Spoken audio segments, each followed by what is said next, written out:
without partiality or prejudice, execute the office of Chief of the Baltimore City Fire Department according to the Constitution and laws of this state. I do. Taking the oath of office in 1992 under the direction of then-Mayor Kirk Schmoke, Herman Williams became the first African-American fire chief in Baltimore. We were all very proud. I mean, you can't be any prouder than that. He wanted to make sure that Baltimore had the best fire department. Oh, and this one, I like this one, with the truck. Yeah. His daughters offer a glimpse of his life through photos and this book of treasures compiled by their mother, Marjorie, who shared his love of food. She died in 2017. He was a hard-working man.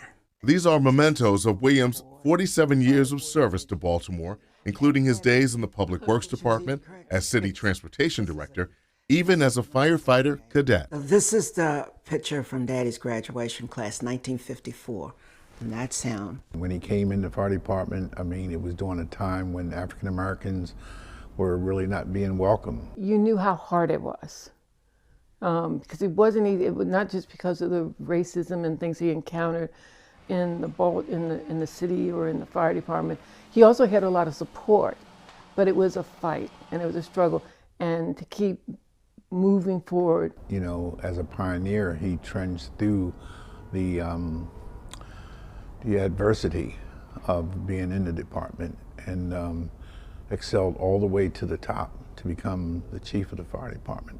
Williams launched the city's smoke detector program. And check this at least once a month by pushing the button. Giving away and installing 70,000 devices. Daughter Clolita Vitale shared an embarrassing moment when her smoke detector accidentally went off inside her Florida home. Guilt set in as she talked to the firefighters. My dad was a fire chief of Baltimore City. If he knew that I sent you guys out on a false alarm. She did eventually tell him about it. Known for both his compassion and strong will, he used to fire people all the time. Daughter Marjorie Hines says in many cases Williams rehired them within hours or a day. His care for the community and his crews showed most when someone got hurt or died on the job. He was really upset about that, and he would come home, he'd be fussing about this, that, and the other. Well, we're going to make some changes to make sure, this doesn't happen again.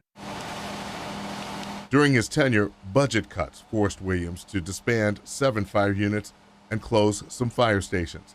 Still, he's credited with having record low fire deaths and a reduction of more than half in fires.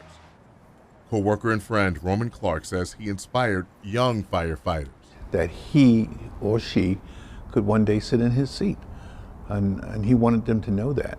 He helped me when he didn't even know me. Fire Chief Niles Ford says Williams mentored him. When he didn't even know who I was. Struggling with his own career, Ford says reading this book written by Williams uplifted him. He met Williams when he interviewed for the city fire chief's job. I walked in, he was sitting there, I was starstruck. Ford says Williams ripped into him, cut him no slack, and seemed unimpressed when Ford talked about reading the book. After the interview, Ford left telling himself, I just met my hero and he hates me.